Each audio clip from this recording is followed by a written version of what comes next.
إن الحمد لله نحمده ونستعينه ونستغفره ونعوذ بالله من شرور أنفسنا ومن سيئات أعمالنا. من يهده الله فلا مضل له ومن يضلله فلا هادي له. وأشهد أن لا إله إلا الله وحده لا شريك له، وأشهد أن محمدا عبده ورسوله. يا أيها الذين آمنوا اتقوا الله حق تقاته ولا تموتن إلا وأنتم مسلمون. يا أيها الناس اتقوا ربكم الذي خلقكم من نفس واحدة وخلق منها زوجها وبث منهما رجالا كثيرا ونساء، واتقوا الله الذي تساءلون به والأرحام، إن الله كان عليكم رقيبا. يا أيها الذين آمنوا اتقوا الله وقولوا قولا سديدا يصلح لكم أعمالكم ويغفر لكم ذنوبكم، ومن يطع الله ورسوله فقد فاز فوزا عظيما. أما بعد، فإن خير الحديث كتاب الله، وخير الهدي هدي محمد صلى الله عليه وسلم، وشر الأمور محدثاتها، وكل محدثة بدعة، وكل بدعة ضلالة، وكل ضلالة في النار۔ محترم بھائیوں اور معزز خواتین، جیسا پچھلے ہفتے آپ کو بتایا گیا کہ اب عمر بن عبدالعزیز رحمۃ اللہ علیہ کا دور خلافت سلیمان بن عبد الملک نے ایک لفافے میں ان کا نام اپنے مرنے کے ٹائم میں رکھ دیا تھا۔ نام کا اعلان نہیں کیا تھا، صرف یہ بتایا تھا مرنے سے پہلے کہ جن کا نام اس لفافے میں ہے وہ میرے بعد خلیفہ ہو گئے، اور اسی پر لوگوں کی بیعت لے لی تھی۔ تو وہ نام جب کھولا گیا تو عمر بن عبدالعزیز رحمۃ اللہ علیہ کا تھا۔ تو اب عمر بن عبدالعزیز رحمۃ اللہ علیہ کی خلافت اور ان کے خلافت کے دور کے تعلق سے باتیں آپ کے سامنے آنے والی ہے، چونکہ ان کا دور خلافت بڑا مشہور ہے اور برابر آپ خطبہ تقریر کرنے والوں کی زبان سے یہ نام سنتے رہتے ہیں، اور بڑی شہرت ہے عمر بن عبدالعزیز کے اس دور خلافت کی، یہاں تک کہ بعض لوگوں نے ان کو پانچواں خلیفہ راشد بھی، یعنی ابو بکر، عمر، عثمان، علی رضی اللہ تعالی عنہم اجمعین، چار کے بعد ان کو پانچواں خلیفہ راشد مانا ہے یا ذکر کیا ہے ان کا۔ تو یہ کہنے کا مطلب ہے کہ بڑی شہرت ہے اس نام کی، اور نام بھی آپ نے بہت سنا ہے۔ اسی وجہ سے ضرورت ہے کہ ان کے تعلق سے تفسیر سے آپ سے باتیں کی جائیں، اور جو تاریخ ہے، جو ان کی خلافت کا دور ہے، خلافت سے پہلے یہ امیر تھے، ان کی عمارت کا دور بھی آپ کے سامنے یہ چیزیں رکھی جائیں، بیان کی جائیں۔ تو انشاءاللہ آج کے درس سے شروعات عمر بن عبدالعزیز کے دور خلافت کی ہوتی ہے۔ سب سے پہلے عمر بن عبدالعزیز رحمۃ اللہ علیہ، ان کی شخصیت اور ان کے فضائل ان کے تعلق سے جو باتیں تاریخ میں لکھی ہوئی ہے، اس میں کوئی دو رائے نہیں ہے کہ یہ انتہائی نیک سادہ دل آدمی تھے، انصاف پسند تھے، پبلک کا جو مال ہے، پبلک پراپرٹی ہے، اس کو اپنا مال نہیں سمجھتے تھے، اور بڑے ہی جو ہے متقی تھے، پرہیزگار تھے۔ یہ سب چیزیں جو ہے یہ اوصاف وہ ہیں جو عمر بن عبدالعزیز رحمۃ اللہ علیہ کے تعلق سے اس میں کوئی دو رائے کسی کو نہیں ہے، نہ کسی کو اختلاف ہے۔ لیکن یہ بھی یاد رکھیے گا کہ جس طرح سے کوئی آدمی ظلم کے لحاظ سے بہت مشہور ہو جائے تو ظلم کی بہت سی جھوٹی کہانیاں بھی اس کے ساتھ جوڑ دی جاتی ہیں، جیسے حجاج بن یوسف کا معاملہ ہے۔ ویسے ہی معاملہ الٹا بھی ہوتا ہے، ایک آدمی بہت اچھا ہو، نیک ہو، متقی ہو، اور بڑا جو ہے عدل و انصاف رہا ہو اس کے دور میں، تو کبھی اس عدل و انصاف کو بہت زیادہ مبالغے سے پیش کرتے ہوئے کچھ جھوٹی کہانیاں بھی، جھوٹے واقعات بھی نسبت کر کے پیش کر دیے جاتے ہیں، اور خاص طریقے سے یہ وہ لوگ یہ کام کرتے ہیں جو لوگوں کو نصیحتیں کرتے ہیں، پند و نصائح ہم اردو میں کہتے ہیں، یعنی آج کے دور میں کہنا ہو تو جو مقررین ہوتے ہیں، تقریریں کرتے ہیں نا لوگوں کے سامنے، تو انہی لوگوں کی طرف سے اس طرح کے جھوٹے قصے ان کی طرف نسبت کر کے پیش کر دیے جاتے ہیں۔ تو عمر بن عبدالعزیز رحمۃ اللہ علیہ کے تعلق سے بھی یاد رکھ لیجیے گا کہ بہت سی باتیں جو آپ سنتے رہتے ہیں قصے کہانیوں میں، اور باقاعدہ اسے لوگ پیش کرتے رہتے ہیں، یہاں تک لوگ جو ہے پیش کرتے رہتے ہیں، آپ کو تعجب ہوگا کہ ان کے دور خلافت میں تو ان کے جو ماتحت لوگ تھے، یعنی گورنر تھے، وزیر تھے، جو ان کے انڈر میں کام کرتے تھے، یہ خلیفہ تھے، ان کے انڈر میں جو کام کرنے والے لوگ تھے، تو ان کے گھروں میں تو بڑی جو ہے خوشیوں کے شادیانے بجتے تھے، اور بڑی جو ہے دولت کی ریل پیل ان کے یہاں ہوا کرتی تھی گھروں میں، اور ان کے گھر کا حال یہ ہوتا تھا کہ عید کے دن بھی بچوں کے لیے کپڑے نہیں، گھر میں کھانا نہیں، اور بچے جو ہے روتے ہیں گھر میں، بلکتے ہیں، تو اس طرح کی کہانیاں بھی لوگ بیان یعنی یہ سب چیزیں جو ہے ظاہر سی بات ہے کہ کسی مبالغے کا حصہ ہی ہو سکتی ہے، حقیقت سے اس کا کوئی تعلق نہیں ہو سکتا۔ ظاہر سی بات ہے کہ جب ہم یہ کہہ رہے ہیں کہ عمر بن عبدالعزیز رحمۃ اللہ علیہ بڑے نیک انسان تھے اور بڑے اچھے آدمی تھے، تو ان کی یہ نیکی، ان کا یہ تقوی ان کے گھر میں بھی تو ہوگا نا، اور گھر کے اور اپنے بچوں کی جو ذمہ داریاں ہیں وہ بھی تو اس سے جڑی ہوگی۔ یہ کہاں کا ایسا انصاف ہو سکتا ہے کہ ان کے گھر میں ان کے اپنے بچوں کو عید کے دن کپڑے بھی نہ ہوں، اور جو ہے کھانے کے لیے بھی نہ ہو، اور وہ لوگ جو ہے واویلا مچا رہے ہو گھر میں کہ فلاں کے گھر میں یہ ہے، فلاں کے گھر میں یہ ہے، اور ہمارے گھر میں کچھ نہیں ہے۔ تو یہ تو چیزیں کچھ مبالغہ اس کو کہتے ہیں کہ بیان کرنے میں مبالغے سے کام لیا گیا ہے، یا جھوٹی خبریں اس زمانے کے حوالے سے، عمر بن عبدالعزیز رحمۃ اللہ علیہ کے حوالے سے پیش کی گئی ہے۔ اور ایسا ہوتا ہے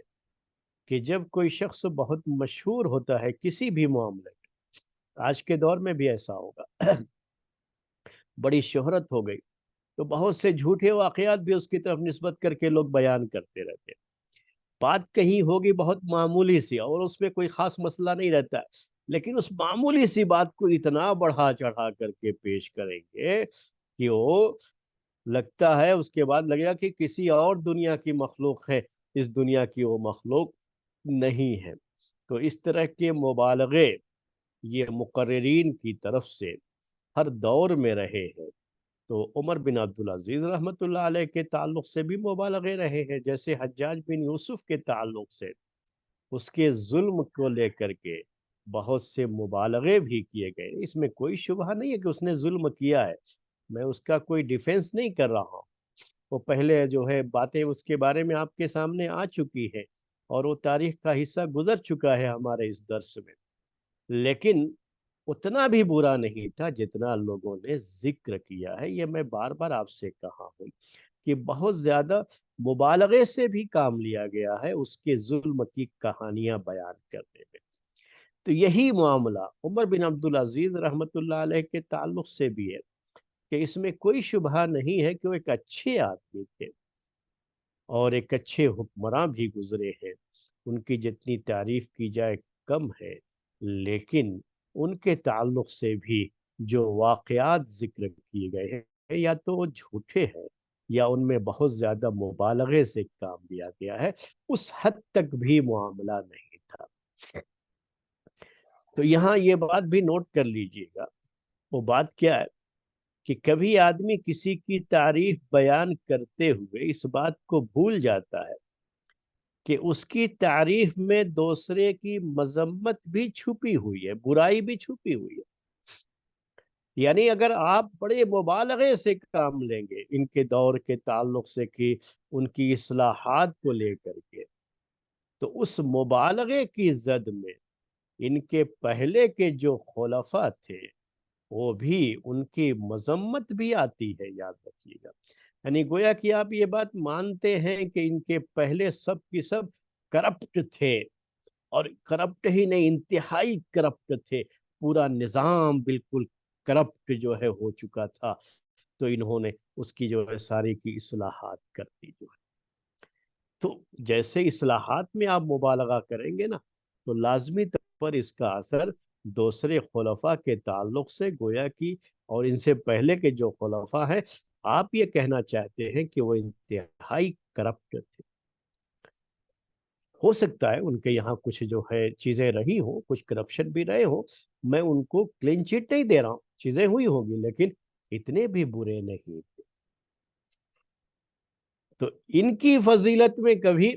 دوسروں کی برائی بھی شامل ہوتی ہے، اس کا بھی خیال رکھنا چاہیے۔ حالانکہ وہ لوگ اتنے بھی برے نہیں تھے جتنا لوگ تصور کرتے ہیں۔ تو کسی کی تعریف میں اور اس میں جب آدمی مبالغے سے کام لیتا ہے، غلو، مبالغہ مطلب وہی غلو،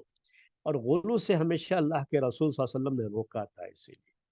کیونکہ کسی بھی چیز میں غلو کرنا، چاہے کسی کی برائی میں غلو کرنا ہو، چاہے کسی کی خوبی اور اچھائی میں غلو کرنا ہو، غلو کرنے سے ہمیشہ جو ہے پریشانیاں آتی ہے اور صحیح تصویر سامنے نہیں آ پاتی ہے۔ تو عمر بن عبدالعزیز رحمۃ اللہ علیہ کے دور خلافت کو شروع کرنے سے پہلے میں نے سوچا کہ یہ بات آپ کے سامنے کلیئر کر دوں کہ ان کے بارے میں جتنا مشہور ہے اور جس طرح کے واقع مشہور ہے، اتنا بھی نہیں تھا معاملہ جو۔ تو انشاءاللہ وہ باتیں آپ کے سامنے آئیں گی، اور اس کا مطلب یہ نہ سمجھیے گا کہ ہم جو ہے ان کی کچھ جو یعنی عمر بن عبدالعزیز کو اچھا آدمی نہیں سمجھتے ہیں، ایسی بات نہیں ہے۔ بہت اچھے آدمی تھے، بہت اچھے خلیفہ تھے، بہت اچھے امیر تھے،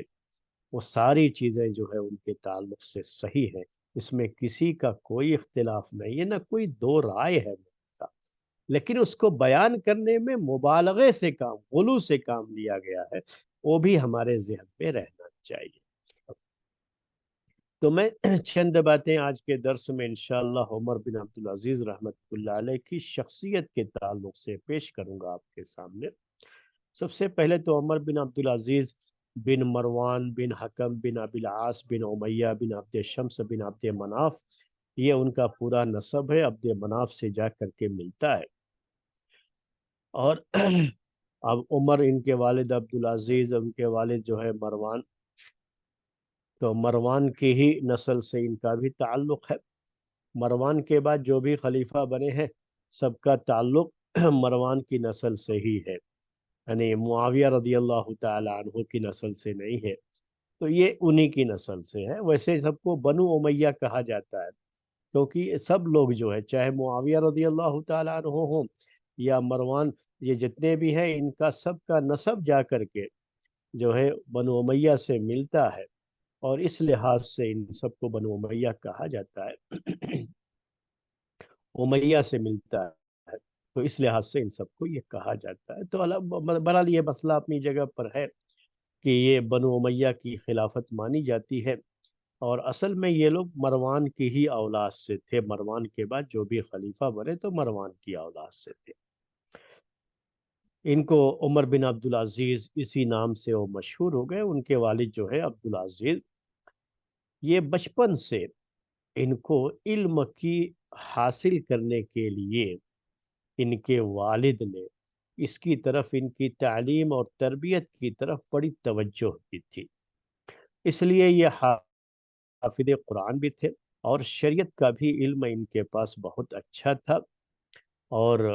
ہمیشہ جیسے اور دوسرے خلفاء کو امیر المؤمنین کہا جاتا تھا، تو ان کو بھی امیر المؤمنین کہا جاتا تھا۔ ابو حفص ان کی کنیت تھی۔ ابو حفص یہ کنیت عمر بن خطاب رضی اللہ تعالی عنہ کی بھی تھی۔ اور یہ ان کا ایک لقب تھا اشج بنی امیہ، ان کو اشج بنی امیہ کہا جاتا تھا، ان کا لقب تھا، یہ مشہور تھے اس سے جو اشج بنی امیہ ان کو کیوں کہا جاتا تھا، میں اس کے بارے میں ایک بات آپ کے سامنے ذکر کر دوں۔ اصل میں اشج بنی امیہ کہنے کی وجہ یہ تھی کہ یہ پیدا ہوئے تو بچپن میں ایک واقعہ ان کے ساتھ پیش آیا تھا۔ اشج کے معنی اصل عربی زبان میں ہوتے ہیں جس کے چہرے پر یا پیشانی پر، سر پر زخم لگا ہو تو اس کو عربی زبان پہ اشج کہا جاتا ہے۔ تو ان کو اشج بنی امیہ کہا جاتا تھا، اور اس کا قصہ یہ ہوا تھا کہ ایک مرتبہ بچپن میں یہ اپنے والد، ان کے والد عبدالعزیز جو اس وقت مصر کے گورنر تھے، اپنے والد کے ساتھ یہ صبح صبح گھوڑے کے استبل میں گئے۔ استبل کہتے تھے اس جگہ کو جہاں گھوڑوں کو باندھا جاتا تھا۔ تو یہ اپنے والد کے ساتھ گھوڑے کے استبل میں گئے، اور وہاں ایک گھوڑے نے ان کو لات مار دی، چھوٹے تھے ابھی، اور لات ماری تو یہ گر گئے، اور ان کا چہرہ زخمی ہو گیا تھا، اور ان کے چہرے سے، ان کے والد جو ہے پیشانی سے ان کے چہرے سے خون صاف کرتے رہے، اور یہ کہتے رہے کہ اگر تم اشج بنی امیہ ہو تو تم بڑے نیک، بڑے جو ہے خوش قسمت آدمی ہو۔ تو اس لحاظ سے ان کو اشج بنی امیہ کہا جانے لگا۔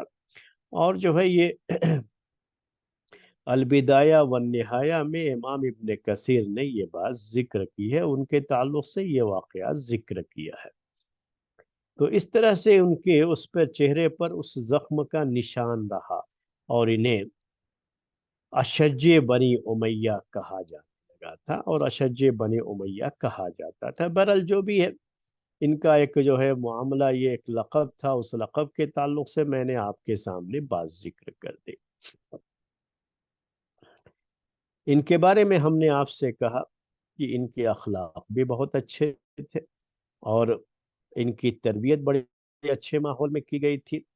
اور ذہین بھی بہت تھے، یعنی اللہ تعالیٰ نے، جسے آج کی زبان میں آپ انٹیلیجنٹ ہونا کہتے ہیں، تو اللہ تعالیٰ نے ان کو ذہانت بھی بہت دی تھی، اور ساتھ ہی ساتھ چہرے اور مہرے کے لحاظ سے، جسم کے لحاظ سے بھی اللہ تعالیٰ نے انہیں بہت خوبصورت بھی پیدا کیا تھا۔ تو ان کی جسمانی خوبصورتی بھی تھی، اور ساتھ ہی ساتھ اخلاق اور سیرت کے بھی یہ بڑے خوبصورت تھے۔ دل بھی ان کا بڑا خوبصورت تھا، اور دل کے اندر جو مظلوموں اور جو ہے غریب اور مسکینوں کے تعلق سے جو ہمدردیاں ہوتی ہے، وہ ہمدردیاں بھی ان کے پاس بہت تھی۔ ایک مرتبہ ایک خلیفہ جو ان سے پہلے خلیفہ رہے ہیں، سلیمان بن عبد الملک، انہوں نے ہی ان کو نامزد کیا، انہی کا ذکر پچھلے درسوں میں آپ کے سامنے آیا تھا۔ تو سلیمان بن عبد الملک نے مدینے کے لوگوں پر بہت خرچہ کیا، بہت پیسے جو ہے پانی کی طرح لٹا دیے، بہت پیسے خرچ کر دیے۔ تو ان سے پوچھا کہ میرے اس عمل کے بارے میں تم کیا کہتے ہو؟ تو انہوں نے کہا کہ آپ نے مالداروں کی مالداری میں اور اضافہ کر دیا ہے، اور غریبوں کی غربت میں اضافہ کر دیا ہے۔ یہ ہوتا ہے کبھی، جو ہے آپ آج کے دور میں سنتے ہوں گے اس طرح کی باتیں، کہ بعض جو ہے پالیسیاں جو حکومت کی ہوتی ہیں تو کہا جاتا ہے کہ یہ حکومت کی پالیسیاں کیا ہے، مالداروں کے حق میں ہوتی ہیں، جس سے مالدار اور بھی مالدار ہوتے جا رہے ہیں ہمارے اس ملک میں، اور غریبوں کا حال یہ ہے کہ اور بھی غریب ہوتے جا رہے ہیں۔ تو کہا اس وقت عمر بن عبدالعزیز نے، ان کے دل میں غریبوں کے تعلق سے، مسکینوں کے تعلق سے جو ہمدردیاں تھیں، تو بڑا خوبصورت دل تھا ان کا، ان ہمدردیوں کے جو ہے ظاہر کرتے ہوئے انہوں نے کہا کہ آپ نے مالداروں کو کی مالداری میں اضافہ کر دیا، اور غریبوں کی غربت میں آپ نے اضافہ کر دیا۔ تو انہوں نے پوچھا کیا مطلب بھائی تمہارا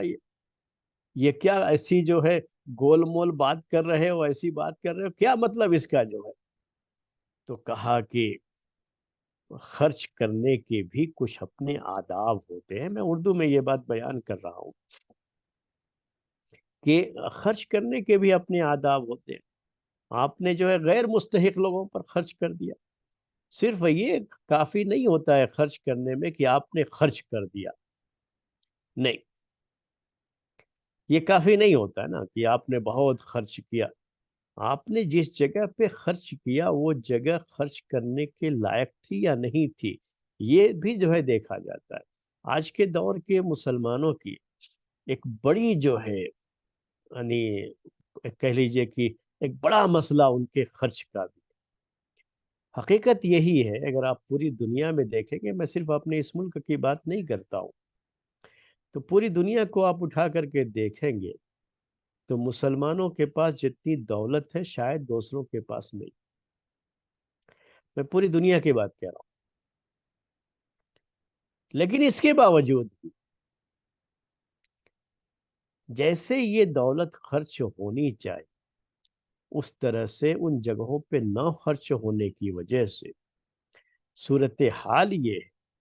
کہ آج بھی مسلمانوں کا ایک بہت بڑا طبقہ دنیا کے مختلف حصوں میں عیسائی مذہب قبول کرتا ہے، صرف اس وجہ سے کہ وہ جو پریشان ہے اور یہ لوگ آگے بڑھ کر کے ان کی مالی مدد کرتے ہیں، تو ان کی مالی مدد قبول کر کے ان کا دین بھی وہ قبول کر لیتے ہیں. جبکہ مسلمان بے شمار دولت خرچ کر رہے ہیں، اس میں کوئی شبہ نہیں، اور خرچ ہو رہی ہے دولت، اور ہیں بھی، ان کے پاس پیسوں کی بھی کمی نہیں ہے. لیکن کہاں خرچ ہونا چاہیے اور کس انداز سے خرچ ہونا چاہیے، یہ خرچ کرنے کا سلیقہ نہیں ہے. تو ویسے ہی اس زمانے میں بھی وہ خلیفہ وقت سلیمان بن عبد الملک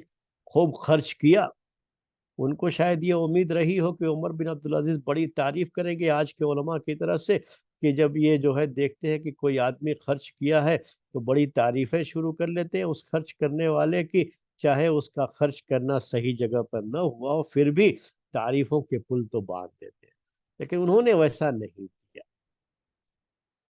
نصیحت کی، ان کے کہنے کا مطلب یہ تھا کہ یہ رقم اگر صرف غریبوں اور مسکینوں کو دی جاتی جن کو واقعی ضرورت تھی، سب لوگوں پر لٹا دی گئی ہے ایسے ہی بغیر جو ہے سوچے سمجھے، تو اس کا فائدہ یہ ہوتا تھا کہ یہ غریب مسکین ان کی غربت ختم ہو جاتی تھی. مالدار تو اس کے مستحق نہیں تھے، ان کو کیوں دیا گیا یا ان تک جو ہے یہ باتیں، یہ جو ہے رقم کیوں پہنچائی گئی. تو یہ ہوتا ہے ایک یہ بڑے خوبصورت دل کے مالک بھی تھے، تو غریبوں مسکینوں اور مظلوموں کی بڑی ہمدردی ان کے دل میں تھی. ان کے بارے میں یہ بات بھی موجود جو ہے ذکر کی گئی ہے. اسی طرح سے ان کی جو بات چیت تھی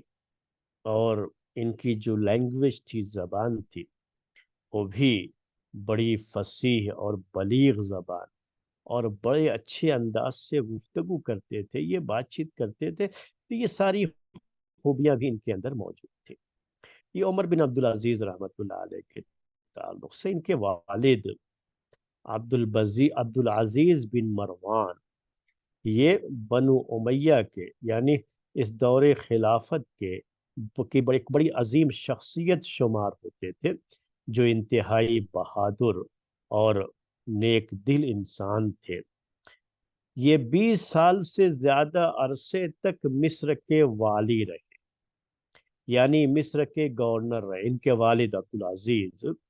20 سال، یاد رکھ لیجیے گا، یہ ایک لمبی مدت ہوتی ہے نا. 20 سال کوئی جو ہے چھوٹی مدت نہیں ہے. یہ وہاں کے گورنر رہے ہیں. ان کا نام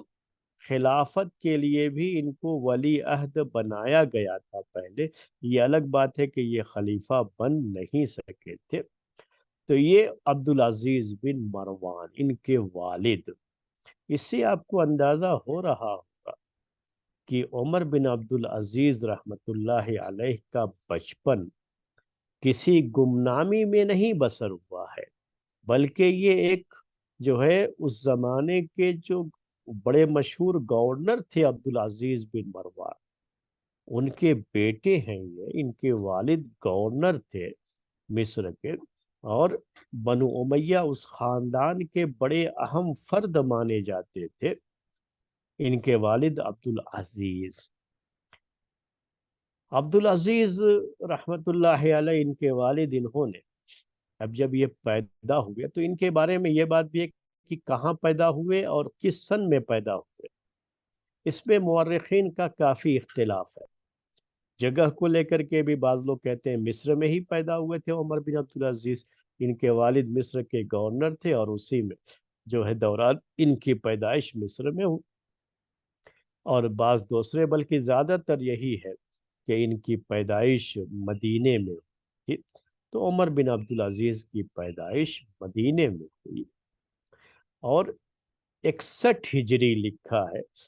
ان کی تاریخ پیدائش میں بھی کافی اختلاف ہے، لیکن زیادہ جو بات لگتی ہے، دل کو لگتی ہے کہ یہ تاریخ رہی ہوگی، وہ ہے 61 ہجری، جو کہ یزید کی خلافت کا دور ہے، یعنی معاویہ رضی اللہ تعالی عنہ ان کی وفات ہو چکی، ان کے بیٹے یزید خلیفہ تھے، تو اس وقت ان کی پیدائش ہوئی تھی مدینے میں 61 ہجری میں، اگرچہ کہ اس میں اختلاف ہے لیکن یہ بات زیادہ قریب قیاس ہے۔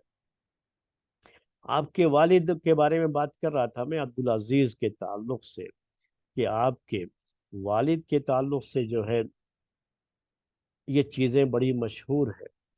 کچھ چیزیں مشہور ہیں، ان میں سے ایک بات آپ کے سامنے ذکر کر رہا ہوں کہ جب انہوں نے شادی کا ارادہ کیا، جب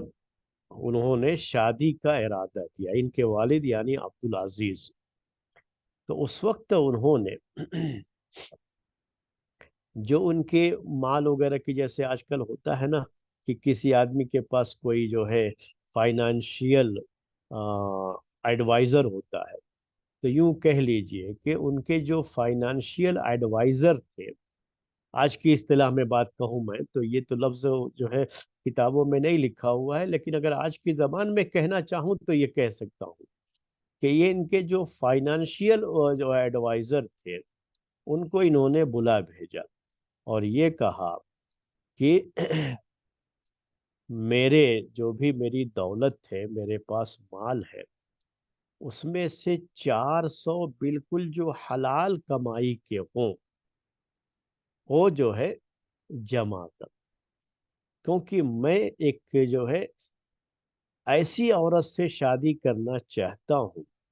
جو کسی نیک خاندان کی نیک جو ہے خاتون ہو، میں اس سے شادی کرنا چاہتا ہوں، ان کے والد عبدالعزیز نے کہا، اور اس کے لیے بالکل جو حلال کمائی ہو اس کو جو ہے آپ جو ہے الگ کرو، وہ میرے سامنے جو ہے پیش کرو۔ تو یہ بات میرے بھائیوں جو ہے ذکر کی گئی ہیں کتابوں میں، حالانکہ جہاں اس واقعے سے آپ کو شاید ان کی فضیلت اور ان کے تعلق سے ایک اچھا خوشگوار لمحہ آپ کو جو ہے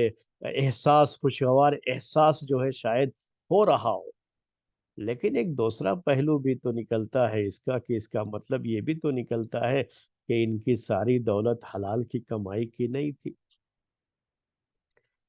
اور جو ہے شاید یہ بھی اس طرح کے لوگوں میں تھے جو حلال حرام سب کچھ جو ہے سمیٹ جایا کرتے تھے، تو ایک پہلو یہ بھی تو نکلتا ہے نا اس کا۔ حالانکہ یہ بات جو ہے کہ کہاں لکھی ہوئی ہے، طبقات الکبریٰ جو کہ ابن سعد کی بڑی مشہور کتاب ہے، اس میں جو ہے یہ بات ذکر کی گئی۔ اس کے بعد جو ہے ان کے شادی کے لیے عورت کے انتخاب کی بات جو تھی، میں یہ باتیں کیوں ذکر کر رہا ہوں، یاد رکھیے کہ کسی بھی شخص کی تربیت کی جب آپ بات کرتے ہیں تو اس تربیت میں اس کی ماں کا ذکر ہونا بڑا ضروری ہوتا ہے، کسی بھی انسان کی تربیت میں اس کی ماں کا بڑا اہم رول ہوتا ہے، امپورٹنٹ رول جو ہے ماں کا ہوتا ہے۔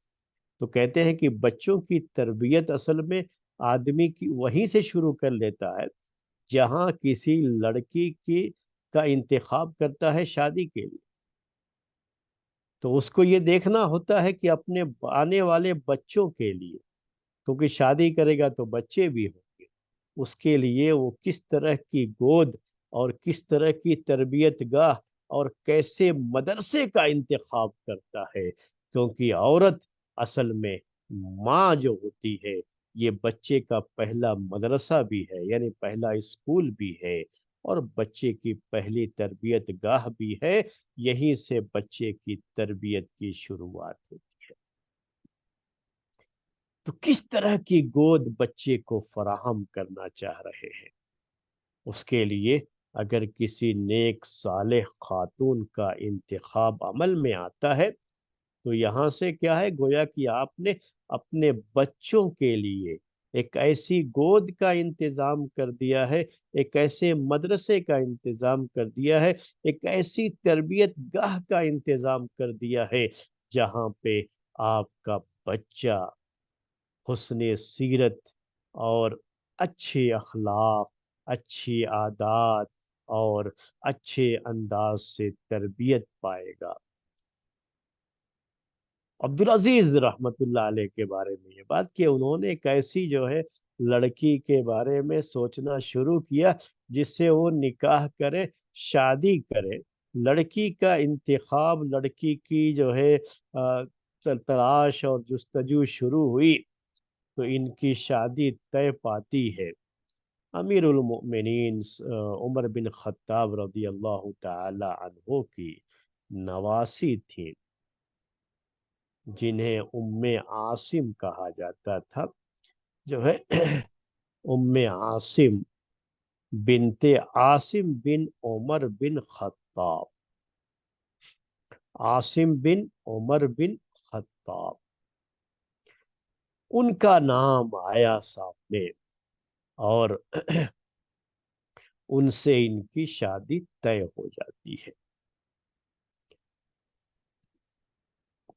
اب ان کا نام کیا تھا؟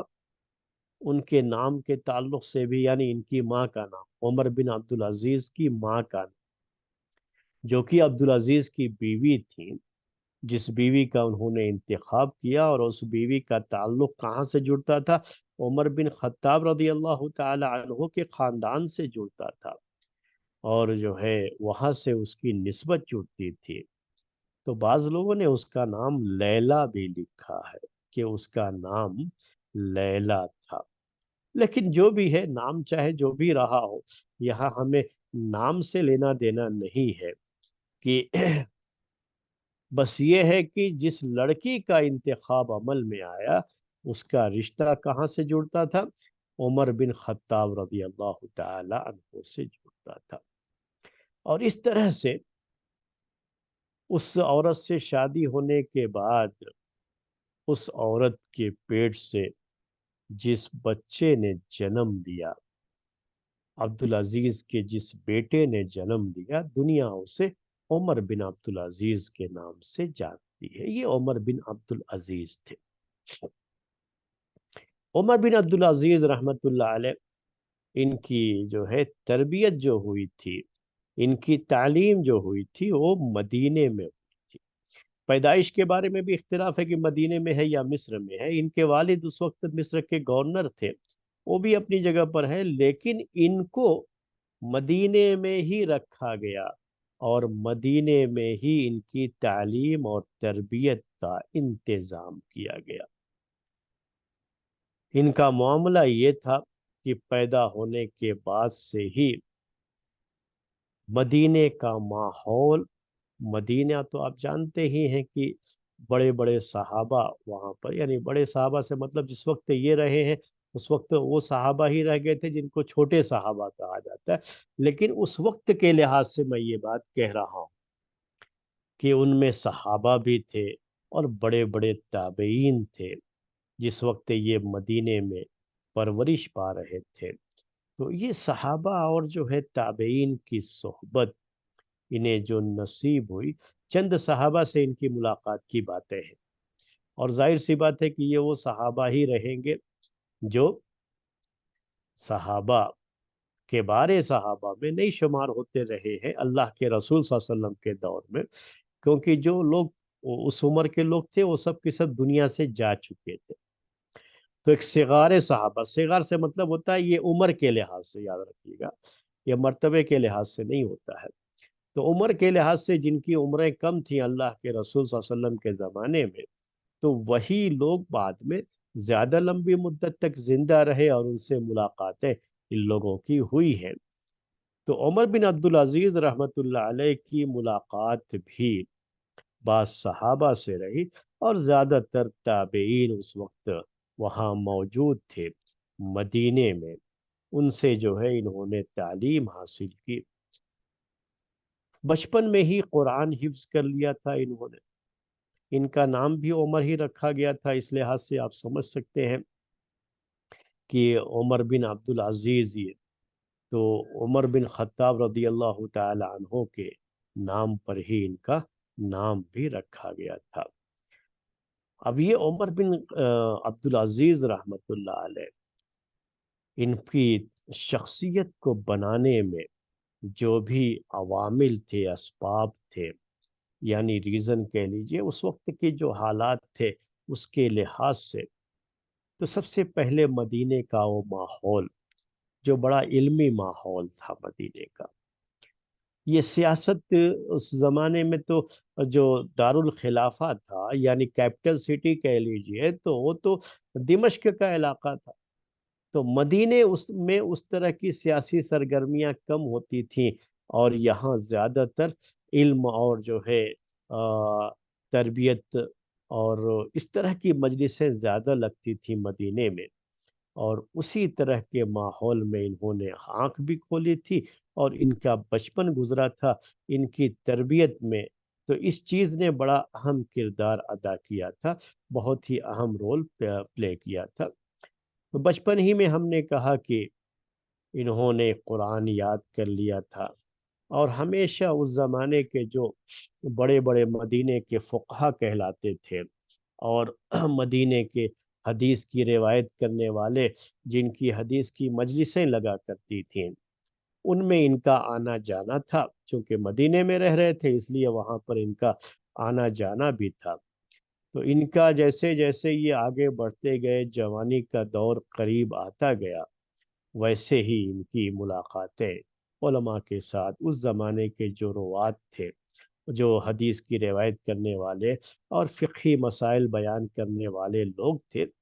ان کے یہاں ان کا بڑا آنا جانا ہو گیا، ان کی صحبتوں میں بیٹھنا، ان کے دروس میں شریک ہونا، یہ ان کی زندگی کا ایک عام حصہ بن گیا تھا۔ اس کا نتیجہ یہ نکلا تھا کہ ان کے اندر وہ تقوی اور طہارت، وہ چیزیں جو ہے بہت آ گئی تھی۔ ایک میں واقعہ آپ کے سامنے پیش کرنا چاہوں گا ان کی تربیت کو لے کر کے، ان کے باپ ان کی تربیت کو لے کر کے کتنے حساس تھے، یعنی سینسیئر آج کی زبان میں آپ کو کہنا ہو تو۔ ان کے والد عبدالعزیز ان کی تربیت کو لے کر کے اتنے سینسیئر تھے کہ صالح بن کیسان، اس زمانے کے حدیث کی روایت کرنے والوں میں یہ بڑا مشہور نام تھا، صالح بن کیسان، ان کو باقاعدہ ان کا مربی بنایا تھا ان کے والد، یعنی ان کو یہ ذمہ داری دی تھی صالح بن کیسان کو کہ آپ ان کو اچھی تربیت دیں عمر کو۔ تو اب وہ ان کو پڑھاتے بھی تھے اور ساتھ میں ان کی تربیت بھی کرتے تھے، اور اس کی طرف بڑی توجہ دیتے تھے۔ تو ایک دن ایسا ہوا کہ انہوں نے یہ دیکھا کہ عمر بن عبدالعزیز نماز میں پیچھے رہ گئے۔ اس کو نوٹ کیجئے گا ذرا کہ کیا دیکھا انہوں نے، کہ یہ نماز میں پیچھے رہ گئے۔ جیسے ہی یہ معاملہ معلوم ہوا کہ یہ نماز میں پیچھے رہ گئے، ہمیشہ جو ہے نماز میں پہلے آ جاتے تھے، جماعت کے ساتھ مسجد میں نماز ادا کرنا یہ ان کی جو ہے ہابی بھی تھی، ان کی جو ہے عادت تھی، ہابی نہیں کہیں گے، عادت تھی ان کی، ہمیشہ جو ہے یہ ایسا کرتے تھے۔ لیکن ایک دن کیا ہوا، پیچھے رہ گئے، تھوڑی تاخیر ہو گئی ان کو۔ تو کیا کیا، فوراً ان کے جو استاد تھے، ان کے مربی تھے جو ان کی تربیت کر رہے تھے، صالح بن کیسان، انہوں نے پوچھا کہ بھائی یہ تاخیر کیوں؟ پیچھے کیوں رہ گیا؟ جب ان سے جو ہے وجہ پوچھی تاخیر کی، تو انہوں نے کہا کہ میں ذرا اپنا بال کنگھی کرنے لگا تھا، اس کی وجہ سے تھوڑی تاخیر ہو گئی، مجھے اپنا بال سنوارنے میں تاخیر ہو گئی، دیر۔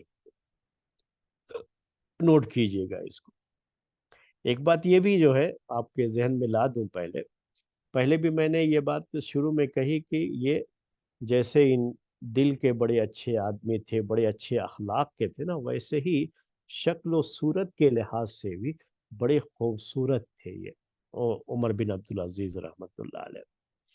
اور ایسا آدمی جو بہت خوبصورت بھی ہو، تو چاہے جتنا بھی تقویٰ ہو اور ابھی بچپن سے جوانی کی دہلیز پر قدم رکھ رہا ہو، عنفوان شباب ہو، تو ایسے وقت میں اور خوبصورت بھی ہو، تو اپنے جسم کا خیال رکھنا اور خوبصورت اور نظر آنا، ایسی خواہشیں بھی رہتی ہے، دلوں میں مچلتی رہتی ہے۔ تو کنگھی کرنا، بال کو سنوارنا، چہرے کو دیکھنا، جو ہے آئینے میں اپنے آپ کو ٹٹولنا کہ میں اس وقت کیسا لگ رہا ہوں، کیا ہے، وہ ساری چیزیں جو ہے ہوتی ہے نا جو ہے۔ تو اب خاص طریقے سے وہ شخص جو کہ بڑا خوبصورت بھی ہو، اس کو اردو میں ایک شاعر نے یوں بیان کیا کہ جو ہے یعنی اس کا ایک حصہ جو ہے شعر کا مجھے پہلا جو ہے ذہن میں نہیں آ رہا ہے، دوسرا ہے اصل وہی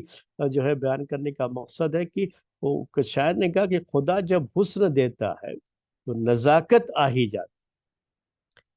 تو جن کے بارے میں یہ باتیں ہوں کہ وہ بڑے جو ہے حسین و جمیل رہے، تو تھوڑی بہت جو ہے اپنے اس جسم کی طرف میلان، اس کو مزید خوبصورت بنائے رکھنا، ظاہر کرنا، اس کے لیے کنگھی اور بال میں تیل اور جو ہے چیزیں، خوشبو وغیرہ کا استعمال، زیادہ سے زیادہ اچھے کپڑے اور پہن کر کے اچھے انداز میں لوگوں کے سامنے جو ہے ظاہر ہونا، یہ ساری چیزیں خود بخود آ ہی جاتی ہیں۔ تو میں یہ کہنا چاہ رہا تھا کہ عمر بن عبدالعزیز رحمۃ اللہ علیہ کے تعلق سے آخر کی زندگی جب وہ خلیفہ بنے ہیں، جس انداز کی زہد و ورع کی زندگی کا ذکر کیا جاتا ہے نا، تو ابھی تو یہ جوانی کی عمر تھی، ابھی جوانی کی شروعات تھی، تو اتنی جو ہے ظاہر سی بات کہ اتنا تقویٰ تو اس زمانے میں نہیں رہا ہوگا۔ تو یہ اس کا ایک واقعہ ہے۔ بہرحال یہ تاخیر ہو گئی ان کو جماعت سے نماز میں حاضر ہونے میں، تو استاد نے چھوڑا نہیں، اصل مسئلہ یہاں استاد کا ہے، تربیت کرنے والے کا ہے۔ انہوں نے نظر انداز نہیں کیا، رہے چھوڑو کوئی بات نہیں، آئے نا نماز کے لیے، کیا ہے تھوڑی سی تاخیر ہو گئی تو کیا ہو گیا، اس کے لیے کیوں ان کے اتنا پیچھے پڑنا۔ انہوں نے چھوڑا نہیں، اصل وہ پوچھا یہ بتاؤ وجہ کیا ہے، تو کہا کہ وہی بال سنوارنے میں تاخیر ہو گئی۔ تو اگر یہ واقعہ صحیح ہو، کیونکہ میں اس طرح کے واقعات جو کتابوں میں لکھے گئے ہیں بیان تو کرتا ہوں، لیکن میں بہت زیادہ اس پر یقین نہیں کرتا ہوں، اور چونکہ اس کی کوئی سند وغیرہ بھی نہیں رہتی ہے، اگرچہ کہ مشہور کتابوں میں ہے، جیسے اب یہ واقعہ البدایہ والنہایہ جو ابن کثیر کی ہے، اس میں یہ واقعہ ذکر ہے۔ تو بہرحال یہ ایک مسئلہ ہوا۔ مسئلہ کیا ہے کہ ان کو بال سنوارنے میں تاخیر ہو گئی، تو نماز میں جو ہے دیر سے پہنچے۔ اس کے بعد صالح بن کیسان نے ان کو چھوڑ نہیں دیا، یہ کہنے کے بعد کہا کہ بالوں کو سنوارنا یہ تمہارے نزدیک جماعت سے نماز ادا کرنا، پہلی صف میں پہنچنا، پہلے پہنچنا، اس سے کہیں زیادہ تمہیں محبوب ہے، یہ پسندیدہ ہے کہ تم اپنے بالوں کو سنوارنے میں لگ جاؤ اور جماعت کا تمہیں خیال نہ رہ جائے۔ اصل تو کس کا خیال ہونا چاہیے تھا نا، جماعت کا خیال ہونا چاہیے۔ تو یہ بات پیش کی انہوں نے، کہا کہ یہ نظر انداز نہیں کیا اس کو، یہاں پر ان کی کلاس لی باقاعدہ عمر بن عبدالعزیز رحمۃ اللہ علیہ، اور صرف یہی نہیں کہ ان کی کلاس لی، بلکہ یہ شکایت ان کے والد یعنی عبدالعزیز رحمۃ اللہ علیہ کو، مصر کے جو گورنر تھے، ان کو لکھ کر کے بھیج دیا کہ آپ کے صاحبزادے یہاں یہ ان کا حال یہ ہے کہ بال سنوارنے میں ان کی نماز جو ہے جماعت میں تاخیر ہو جا رہی ہے۔ ان کے والد کو جب یہ خط ملا تو بہت غصہ ہوئے، اور فوراً جو ہے وہاں سے ایک قاصد، ایک پیغام پہنچانے والا، جسے عربی اردو میں قاصد کہا جاتا ہے، اس کو بھیجا وہاں سے، کہا کہ جاؤ جاؤ وہاں پر جو ہے، اور جا کر کے یہ سخت یہ کہ جس بال کی وجہ سے، جس بال کو سنوارنے میں جماعت سے تاخیر ہوئی ہے، اس بال کو مڑوا نہ لے تب تک ان سے کوئی بات نہیں کر۔ تو یہ بات جو ہے ذکر کی گئی ہے۔ ہو سکتا ہے میں اردو میں آپ کے سامنے بیان کیا ہوں تو تھوڑے بہت جو ہوتا ہے زبانوں کے تعلق سے اور واقعات کو ذکر کرنے کے تعلق سے، تو جتنا واقعہ ہوتا ہے بعد میں لوگ ذکر کرتے کرتے نہ جانے اس میں کتنا اضافہ ہو جاتا ہے، یہ سب حقیقتیں ہیں۔ لیکن اتنا اس میں ہے کہ ایک تو ان کے مربی صالح بن کیسان کی تعریف بنتی ہے۔ ہو سکتا ہے تھوڑا بہت کچھ نہ کچھ مسئلہ رہا ہو، لیکن جتنا بھی مسئلہ رہا ہے پورے طریقے سے یہ واقعہ ان کے انہی الفاظ کے ساتھ ثابت نہ ہو، لیکن یہ بات تو بنتی ہے کہ جو یہ تربیت کرنے والے لوگ ہوتے ہیں، اگر یہ نظر انداز کر دیتے ہیں ان چھوٹی چھوٹی چیزوں کو، تو اس سے صحیح تربیت نہیں ہوتی ہے۔ آج کے دور کا ایک بڑا مسئلہ ہے، میں تو مدرسوں میں رہا ہوں، مدرسوں میں رہتا ہوں، ابھی بھی جو ہے میرا تعلق مدرسے ہی سے ہے، تو میں جب یہ سب چیزیں پڑھتا ہوں اور مدرسوں کے حالات کو دیکھتا ہوں کہ آج جو مدرسوں کے ذمہ داران ہیں، یہ تاخیر تو چھوڑ دو، تاخیر کی بات اپنی جگہ پر، نماز تک بچے نہیں پڑھتے ہیں لیکن ان کے کانوں پر جوں تک نہیں رہے، کبھی نہیں جاتے یہ پوچھنے کے لیے کہ تم نے نماز کیوں نہیں پڑھی۔ تاخیر کی بات نہیں کر رہا ہوں، تاخیر تو بالکل ہی ہمیشہ یہ پیچھے رہتے۔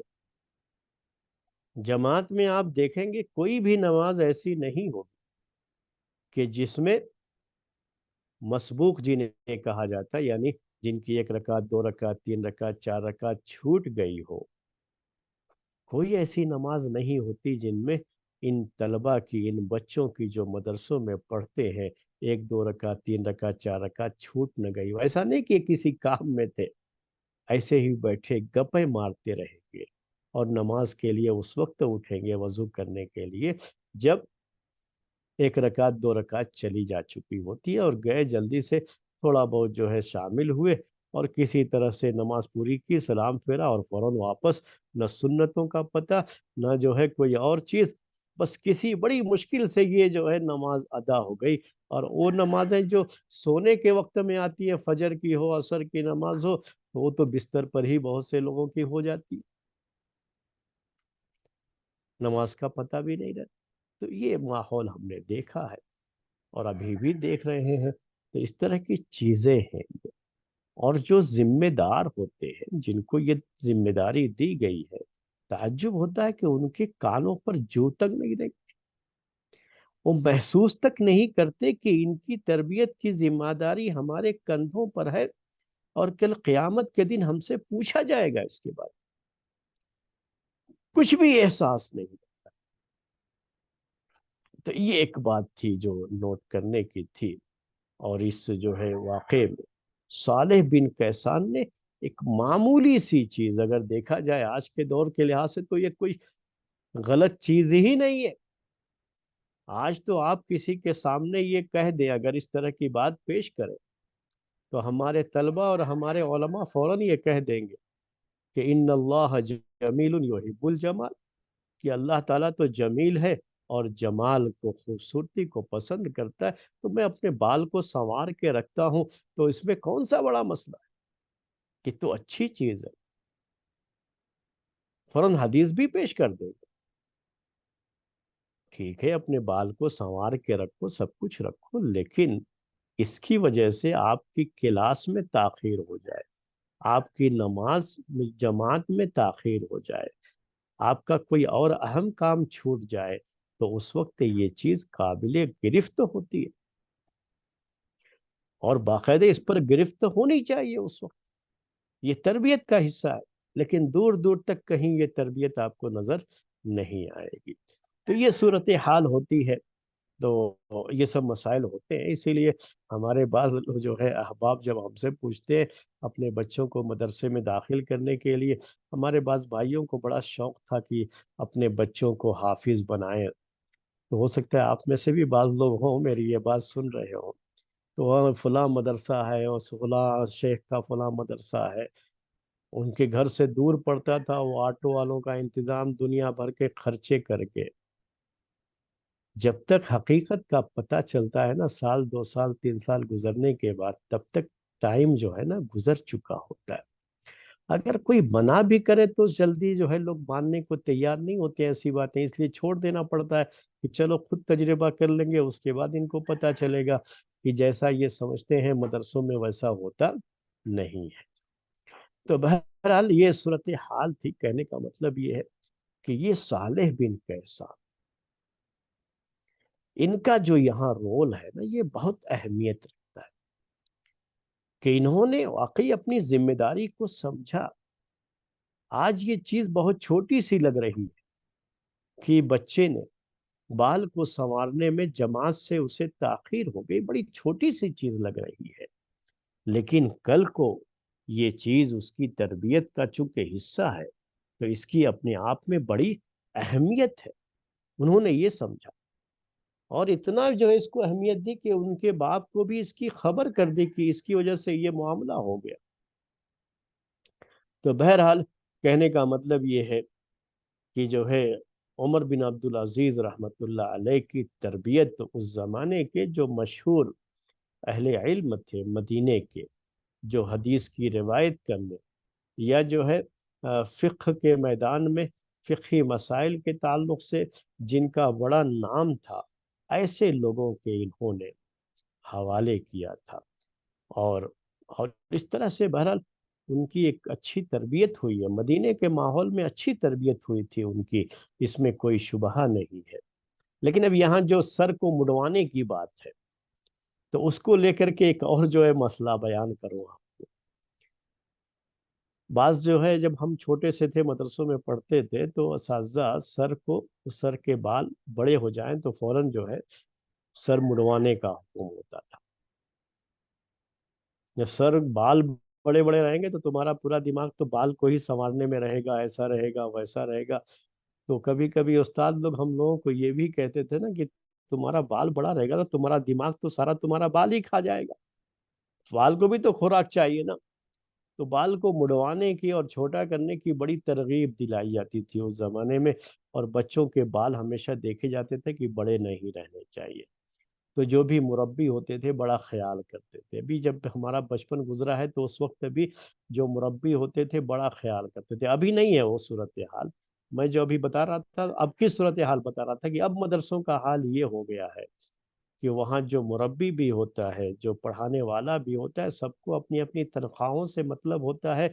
بچے گئے چولہے باڑ میں، ان سے کیا ہے، اپنی ذمہ داریاں اوپر اوپر سے دکھانا رہتا ہے، ہم نے یہ کر دیا، ہم نے وہ کر دیا، بس ہو گیا ختم جو ہے۔ اندر اندر کیا ہے معاملہ کون دیکھنے جاتا ہے؟ تو اندر سے حالات بڑے خراب ہو گئے اس کی وجہ سے، اور صحیح تربیت بھی نہیں ہوتی ہے۔ جب صحیح تربیت نہیں ہوتی ہے تو یہی لوگ پڑھ کے باہر نکل رہے ہیں، تو ابھی ان کے حالات آپ دیکھ ہی رہے ہیں کہ بالکل جو ہے نہ تقویٰ ہے، نہ للہیت ہے، نہ اخلاص ہے۔ لے دے کر کے صرف کیا ہے ان کے پاس، ایک ٹائٹل ہے، جس ٹائٹل پر انہیں بڑا فخر ہوتا ہے کہ ہم عالم دین ہیں، بس اس کے علاوہ کچھ نہیں رہتا ہے، علم بھی کچھ نہیں رہتا ہے۔ جن کے پاس علم رہتا ہے وہ تو بڑے متواضع ہوتے ہیں، ان کو کبھی یہ احساس نہیں رہتا ہے کہ ہم عالم دین ہیں، یا اپنا احترام عالم دین ہونے کے لحاظ سے ان کو کروانے کا، کہ لوگ ہمارا احترام نہیں کر رہے ہیں، علماء کا احترام ہونا چاہیے یا ہونا چاہیے۔ ان کو اس کی فکر نہیں ہوتی ہے نا، کسی سے احترام کروایا نہیں جاتا ہے اصل میں، وہ تو لوگ خود احترام کرتے ہیں۔ آپ کے اپنے حالات کو دیکھ کر کے، آپ کی شخصیت کو دیکھ کر کے لوگ خود احترام کریں گے۔ آپ کا جو ہے کیوں جو ہے اس سلسلے میں احترام جو ہے کروانے کے لیے آپ کو اتنی کوشش کرنی پڑے کہ تقریریں کرنا پڑے کہ علماء کا احترام کرو، علماء کا احترام کرو۔ ایک اور شخصیت ہے جو مدینے کی بڑی مشہور شخصیت تھی، جنہوں نے ان کی تربیت میں بڑا اہم کردار ادا کیا۔ ایک تو صالح بن کیسان کا ذکر آپ کے سامنے آیا، وہ نام ہے جو ہے ایک دوسرے شخص کا، ان کو عبید اللہ کہا جاتا تھا۔ یہ جو ہے عبید اللہ، ان کا اگر میں جو ہے پورا نام ذکر کروں تو عبید اللہ بن عبداللہ بن عتبہ بن مسعود، عبید اللہ بن عبداللہ بن عتبہ بن مسعود، یہ بھی جو ہے ان کے شیوخ میں، ان کے مشائخ میں، عمر بن عبدالعزیز کے مشائخ میں ان کا شمار ہوتا ہے۔ اور عمر بن عبدالعزیز رحمۃ اللہ علیہ نے ان کے علم سے بہت فائدہ اٹھایا، اور بعد کے دور میں بھی جب یہ مدینے کے گورنر بنے تھے، ابھی تو یہ ان کی تربیت چل رہی ہے نا، بعد میں یہ مدینے کے گورنر بھی بنتے ہیں عمر بن عبدالعزیز رحمۃ اللہ علیہ۔ تو جب مدینے کے گورنر بنے تھے یہ، تو ان کی خدمت میں بڑی کثرت سے حاضری دیتے تھے۔ یہ تھے عبید اللہ بن عبداللہ بن عتبہ بن مسعود، بڑا لگاؤ تھا ان سے جو ہے، اور اس لگاؤ کی وجہ سے عمر بن عبدالعزیز کے پاس علم بھی تھا، انہوں نے علم حاصل کیا تھا باقاعدہ جو ہے۔ ان کے بارے میں بڑے بڑے علماء جو اس زمانے کے تھے، ان کی رائے جو ہے ان کے بارے میں یہ تھی کہ علمی لحاظ سے ان کی پوزیشن بہت اونچی تھی۔ اگر یہ امارت اور خلافت کا مسئلہ ان کا نہ رہتا، ان کی جو ہے صلاحیت اگر ادھر نہ لگی ہوتی، میں ایک بات ذکر کر رہا ہوں تاریخ کے لحاظ سے، ویسے تو جو اللہ نے مقدر کیا وہ ہوا، تو اس زمانے کے جو بڑے بڑے حدیث کے روات اور جو ہے علمی مسائل اور فقہی مسائل کے جو جانکار تھے، فقیہ جو کہلاتے تھے، ان میں ایک نام عمر بن عبدالعزیز کا بھی ہوتا تھا۔ لیکن بہرحال اللہ تعالیٰ نے ان کے لیے مقدر کیا کہ ان کو امیر بنایا گیا پہلے، چونکہ یہ انہی عمارت کے خاندان سے ہی ان کا تعلق تھا، ان کے والد گورنر تھے، ان کے خاندان کے لوگ خلیفہ تھے، تو چونکہ اس خاندان سے ان کا تعلق تھا، اور اس لحاظ سے خاندان کے لوگوں کو ہی گورنر وغیرہ بنایا جاتا تھا، تو ان کو بھی گورنر بنا دیا گیا بعد میں مدینے کا، اور پہلے گورنر رہے، امیر رہے مدینے کے، بعد میں پھر خلیفہ بھی بنا دیے گئے۔ اور بڑی لمبی عمر بھی نہیں تھی ان کی، بڑی کم عمری میں انتقال بھی کر گئے، 40 سال کے قریب ان کی عمر تھی جب ان کا انتقال ہوا، جو 40 سال مان لیجیے، زیادہ زیادہ بس اتنا ہی تھا جو۔ تو کوئی بہت زیادہ لمبی مدت بھی جو ہے نہیں ملی ان کو زندگی میں،